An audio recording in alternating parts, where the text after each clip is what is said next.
All right, so here at SAC Podcast, we got to sit down with Coach Carballo from Bethune Cookman, their hitting coach. Just gonna talk some baseball, bring some more baseball talk to you guys.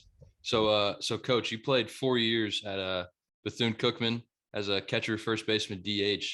What was it like when you found out you were going to be the team captain of that team? It was something that I wasn't expecting, to be honest with you.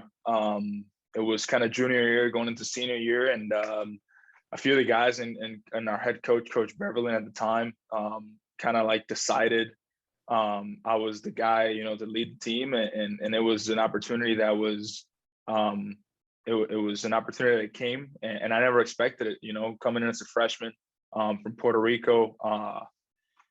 I thought I was just going to be another guy on the team, but it was something that I grabbed and I made the best out of it. And I learned a lot, learned how to, kind of manage teammates and see it from a different perspective. And I think that's what gave me the opportunity to kind of have a passion for coaching. Yeah, definitely.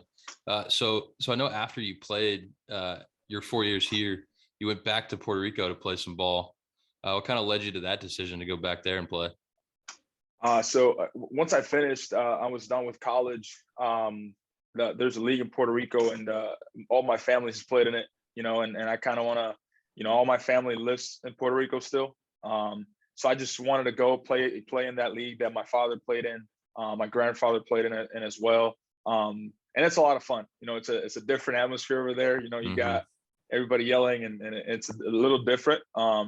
So I found an opportunity back home to kind of travel on the weekends and kind of do lessons over here in Florida. So I would do lessons Monday through Thursday and kind of travel back home and play some baseball over there. And my family got to see me play.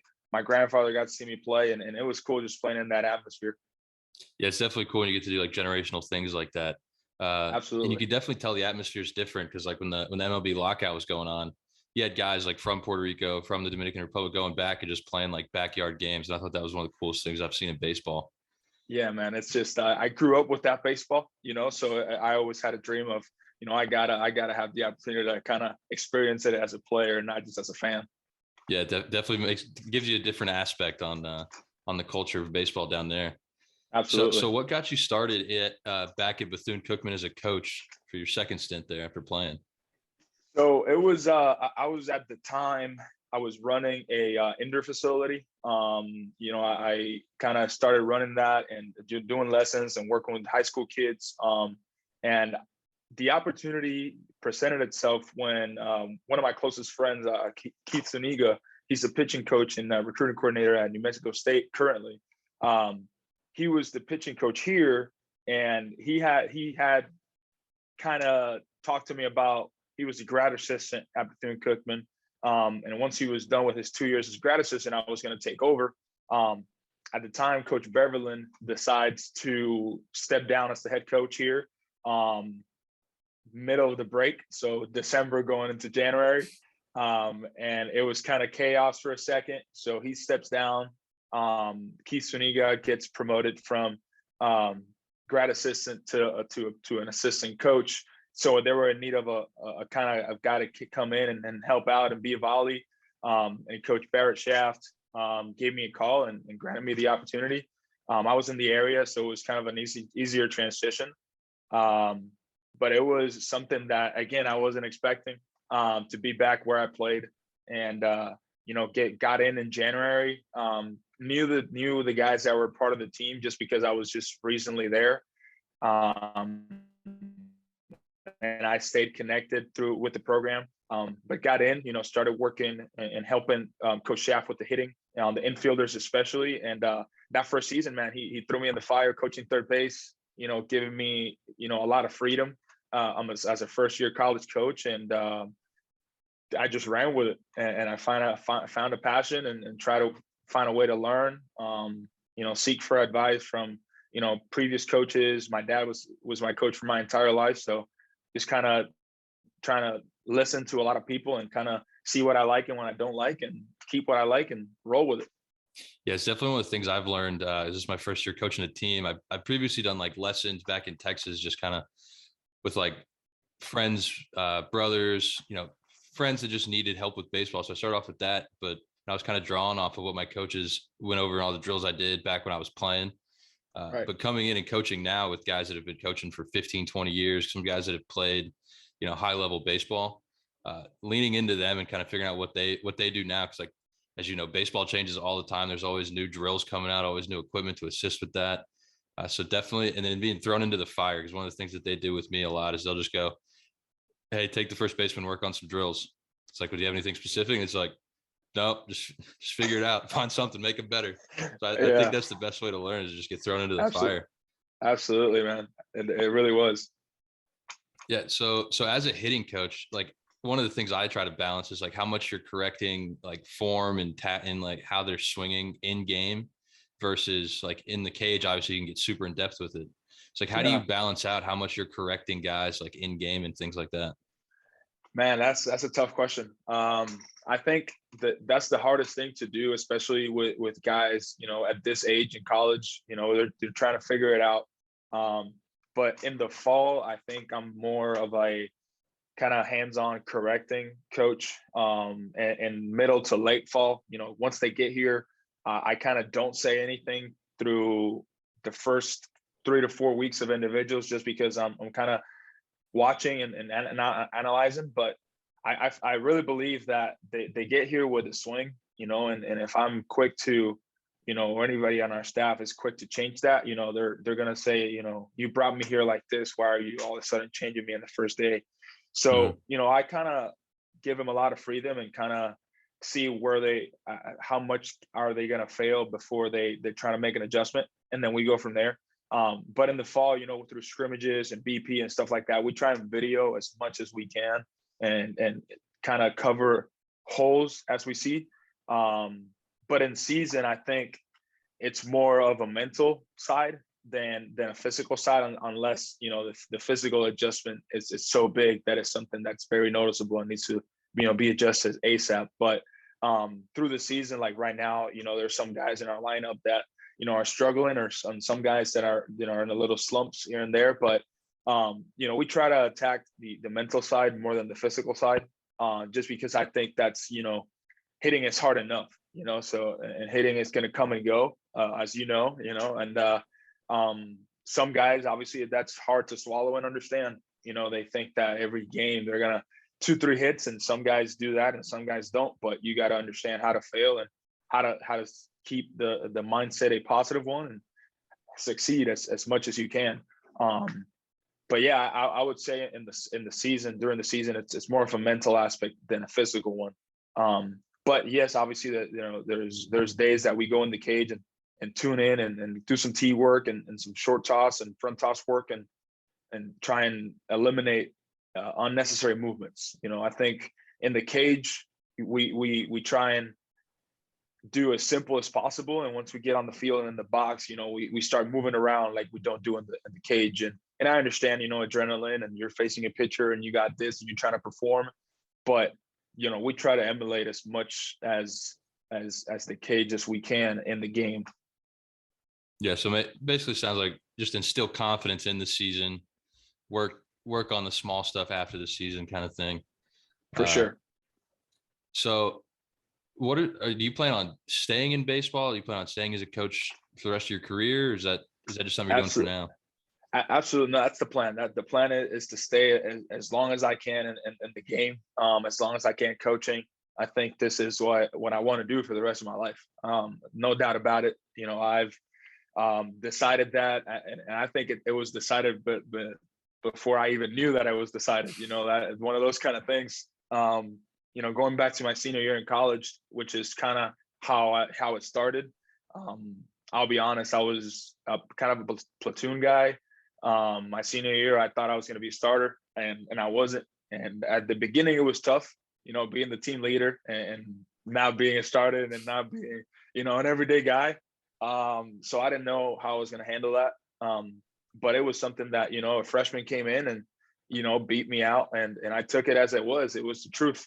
But Coach Beverland kind of did a great job and told me, hey man, like you need to stay, locked in the game and not sitting in the bench and talking about other stuff, So I was just trying to be every game. I would kind of sit and, next to him or what our pitching coach or whatnot, and just trying to take something from it. And that's where I think I was like, yeah, this is what I want to do. So, I started as a volunteer, then worked myself up to be the grad assistant at here at Bethune. And after that, got pumped up to an assistant coach. And then got the opportunity to beat out, the hitting coach and kind of the right-hand guy for a head coach, Jonathan Hernandez. So, hopefully just keep working and opportunities they keep presenting themselves and roll with it. Yeah, that's kind of the same way I got my passion for baseball, because once I realized, like there's a lot of guys better than me. I'm not gonna continue playing for very long, but I still wanted to be around the game. So I was like, well, it's either talk about it or coach it, and coaching is a lot more fun than talking about it. Absolutely. So as a catcher and first baseman, do you have a specific position that you like to coach more than the other? Yeah, I definitely like to coach catchers. I definitely like that position. I love diving into the catching scene, and there's not many guys out there, that love it. I would say, a lot of guys love coaching the infielders and the hitters, but I have a passion for kind of just the little details that the catchers have to, kind of go through that everybody else doesn't know. So I definitely have a passion for that, behind the dish. Yeah, I think definitely coaching catching is probably, for me at least, seems like the most in-depth position as far as like footwork goes, Yeah. Receiving drills all the time. There's always such small things to work on because you're just constantly trying to shave off seconds off of any movement you can behind the plate. 100%. So talk about a little bit about Bethune-Cookman. So you guys didn't come off to like the hottest start of the season. Rattled off a couple losses, then had some times where you rattled off a bunch of wins. As a lot of people know, like sometimes losses don't necessarily define how good a team is, because like you guys came in against LSU, Florida, these really big SEC schools, and it was like 1-run, 2-run games, put up a big fight against them. What do you think helped you guys in playing big against those big opponents? I think honestly not being scared. Yeah, I think our head coach, from day one does a great job of telling our guys that, we're not going to back down from anybody. At the end of the day, they're a bigger school than us, a lot of talent. But we got to strap it on like they do as well. We got to go out and play baseball, and like you and me both know, baseball is a crazy game and anything can happen on any given day. So, we try and instill that mentality into our guys in the fall. And once we got in the spring, we saw that our guys are really bought into that. They're not afraid. They really don't care, if we're playing LSU, Florida, Florida State. So we went into those games kind of like with the mentality that we have nothing to lose.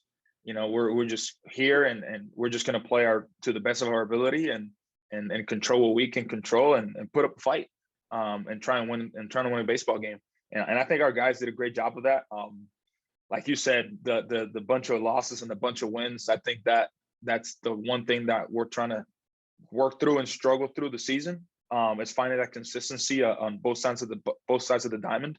The hitting side and the pitching side, included with the defensive end. I think it hasn't clicked overall yet. In a few games it has, but as far as consistently game after game after game, it has not. But I think, we're gonna peak at the right time. Our guys are working in and daily with us, and I have the most confidence in our team, to be able to peak at the right time come tournament time in May. So playing against those big teams and those big schools is definitely there's definitely a learning factor. We see arms that we don't see in conference. We see, hitting that we don't see in conference, but I think that's a good thing. I think Coach Hernandez does a great job on scheduling, our catering our schedule to that, because it just gets us ready for conference, and it gives an experience to the guys, and that they're not going to forget. So a lot of guys go to, HBCU programs and don't get the opportunity to go and play, LSU or, Arizona or Arizona State, and I think this program, since, Coach Beverlin and Coach Melendez were here back in the day, they've done a great job of that, giving us and providing us with, an experience. At the end of the day, you're done with your 4 years of college baseball, but you had some great times, and you played great competition, and that's what I think our coaching staff is all about. We love great competition, even if we're outmatched, or nobody thinks that we should be playing that game. We're in that game. All of a sudden, and that's what I think we're going to keep doing. For years to come in this program. As long as myself and Coach Hernandez are here, and Coach Sanchez, I think that we're going to keep scheduling the big schools and take it to them. Yeah, I definitely think when you're playing teams like LSU and Florida State, you're only losing 2-1, 3-1. It also kind of instills confidence in the team itself. Like, hey, everyone in America thinks that LSU is just going to come in here and steamroll us. That Florida's going to come and steamroll us and we put up a fight. Like, it's like, hey guys, we got a good ball club here. We can put it together. And it kind of reminds me, like, we got to sit down with Evansville's head coach, Wes Carroll. And one of the things that stuck out to me just as a coach is he said, it's really just about playing the baseball better than the other team. That's all you really got to do. And when he said that, it kind of broke down how simple baseball really is for me, even though, it seems very simple, but it really is that easy to beat a team, no matter how good they are coming into a game. You just got to, if one team plays the ball better, they're going to win. That's it. That's absolutely. I heard that one with him, that you guys, had him on the show, and it's true. It's true. You play cleaner than the other team. You have timely hitting, situational hitting here and there, and you find yourself in the game. Yeah, that's one of the big things me and the other guy I coach with on our team have been trying to instill. Cut down on throwing errors, cut down on fielding errors. We'll win some ball games. But one of the biggest things that stuck out to me was in 2019, you had helped bring in one of the highest rated recruiting classes in school history. And being in Florida, there's a lot of big teams in Florida too. The funding difference, might play into a factor for some guys' choices, but what do you think made you the most successful in bringing in that top ranked recruiting class in school history? I think what's Coach Hernandez and Coach Zuniga was here at the time, and myself. I think it was, bringing those guys in here and their relationships, the way we kind of talked to them and told them what we're about, what we're really about as far as a program. I think that's what kind of, was the selling point and selling factor for them to make a decision to come to us. And they wanted to be a part of something that's never been done at this program. We've had multiple conference championships in the MEAC, and now we're in the SWAC. Gone to regionals, multiple times. But it took us, instead of selling, we want to win a conference, but, we want to get to a super regional. We want to get to Omaha. At the end of the day, everybody wants to get to Omaha, but that can't happen, if we don't have the right guys. And I think that was the thing that we said the most. We want you to be, a part of something that's never been done. We want to raise the bar. After that, year that we beat Florida in a regional, and it was kind of crazy. I think that everybody knew that we could do more. We can, if we play, like you said, if we play the right baseball and we play cleaner than the other team, we can go to a super regional, and I truly believe that. So that's what I think in that year, got us to have a lot of guys, say yes to us when they had offers, like you said, from other programs in Florida that are bigger than us. And definitely, I think that Coach Hernandez and Coach Zuniga did a great job of going and getting guys without fear of being rejected. A lot of coaches out there, and sometimes even myself, when I started, like, we wouldn't just put our name in the hat because we thought, well, that kid does not want to come to, Bethune Cookman. He wants to go to Florida, or he wants to go to Miami, or so why put ourselves in his hat of options? But we just said, hey man, like, we're just gonna do it regardless. And if he says no, it's a no, but at least, we're in there. We're in there with the other programs. And that's what we've done. That's what the player we want to bring in. We want to bring in a player that it's going to bring in some type of value to the staff and to the lineup, and help us win ball games. But that year, it was definitely a year that it was tough because we brought in that class, and then COVID hit, and we opted out, and we lost a lot of guys, and it is what it is, but it was tough. Yeah, that COVID season definitely put a damper on a lot of schools. And like you said, just kind of putting your name in the hat. It's kind of like one of the philosophies that I use in sales is like, if I ask what's going to happen, they're going to say no. And then I wasted 2 minutes of my time. Like, it's always worth put it out there and just seeing what happens. Absolutely. So if you could coach one player in the history of baseball, who would you want to coach? Oof. Man, I would go with man, can I say two? Yeah. I would go with Derek Jeter or Yadi Molina. As a Yankees fan, I love the Derek Jeter answer. Yeah, I'm a Yankee fan too, man. I just think that with that guy in that locker room, like, you don't have to worry about anything. Yeah. You So don't so have to why worry about a Yachty? Is it thing. just because he's the best catcher? Is there something specific that Yachty does, or? I think because first of all, I think he's my favorite all time catcher. And I think that he there's like I don't want to say a dark side to him, but I don't see anybody trying to mess with him, in the locker room. I don't think nobody would try and do something that doesn't that goes past him. If you know what I mean. I think that guy is a true leader. And obviously I don't know him personally, and I've met him a few times back home, but I just think that he's the type of guy that has a presence, and you as a manager or as a coach in the big leagues, you have that guy in the locker room, and things are under control. Yeah, almost like a guy that could be the player manager if you needed it. Exactly, correct.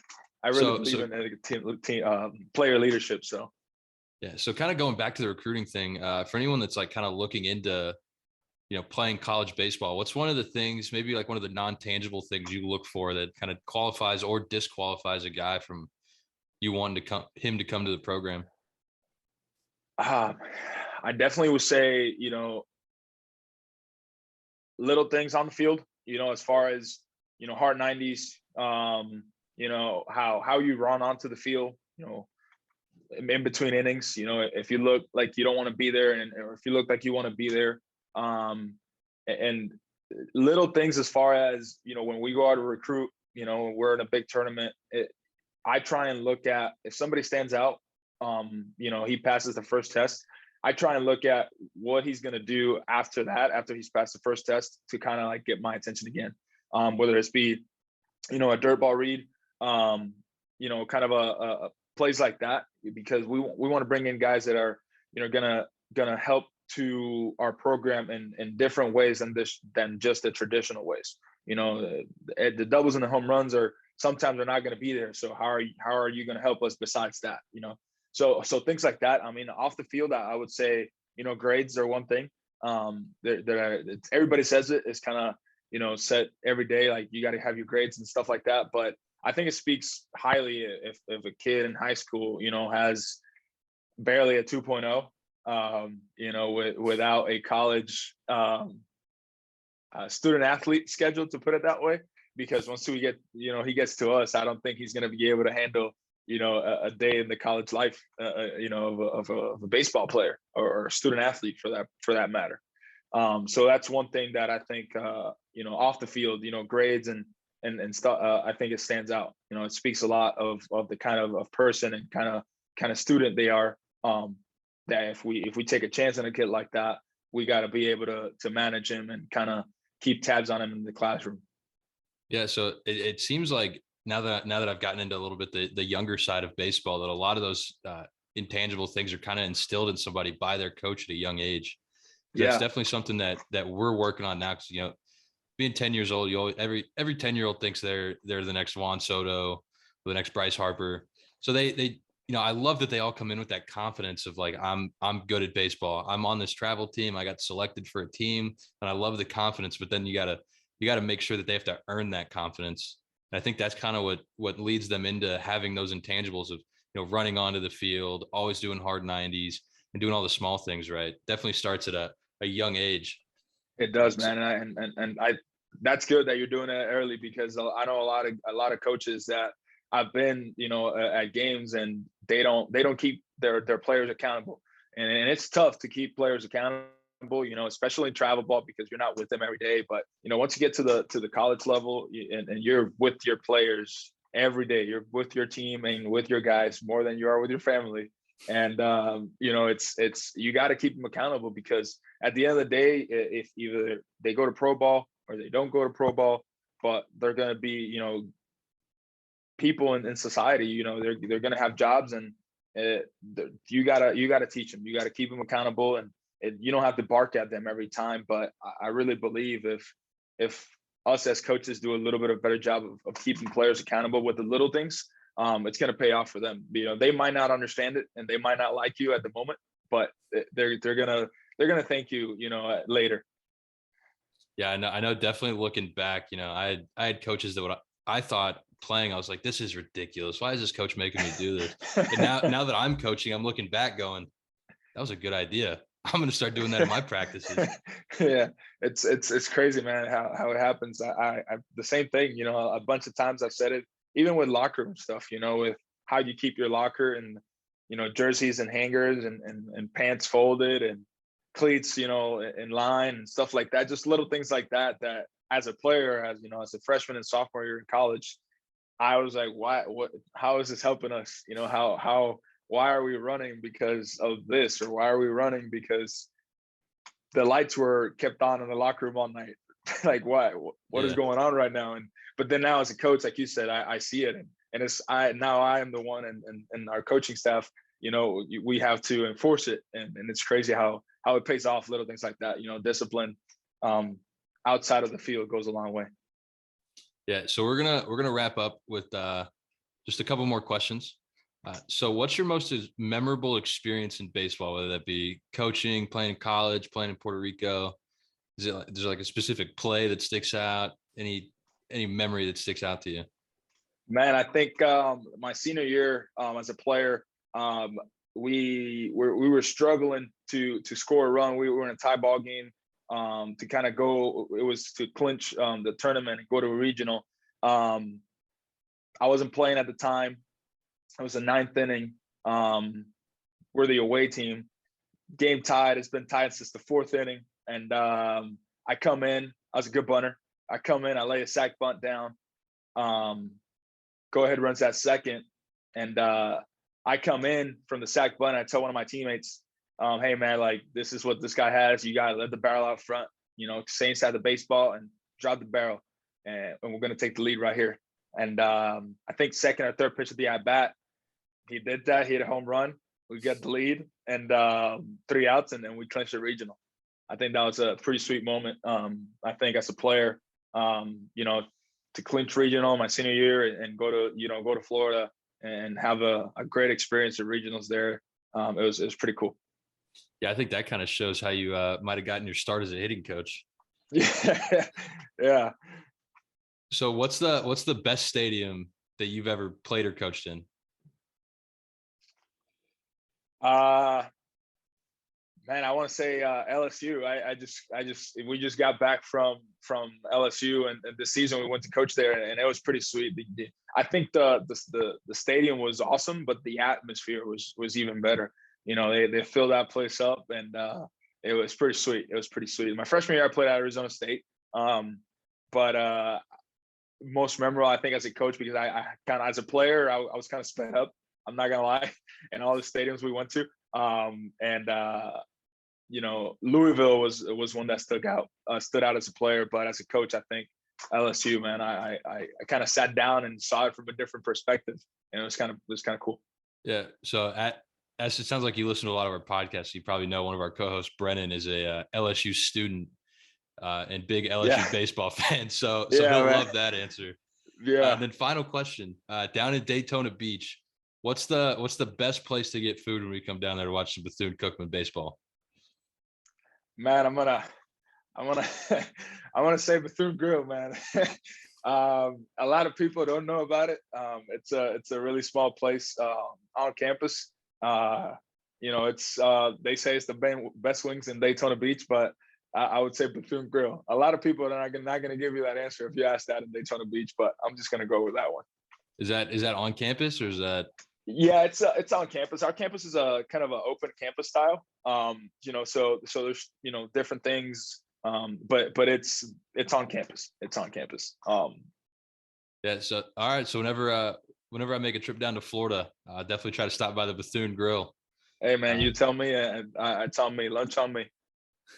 All right. Well, that's it for this interview, guys. It was such a pleasure sitting down with Coach Carballo from Bethune Cookman.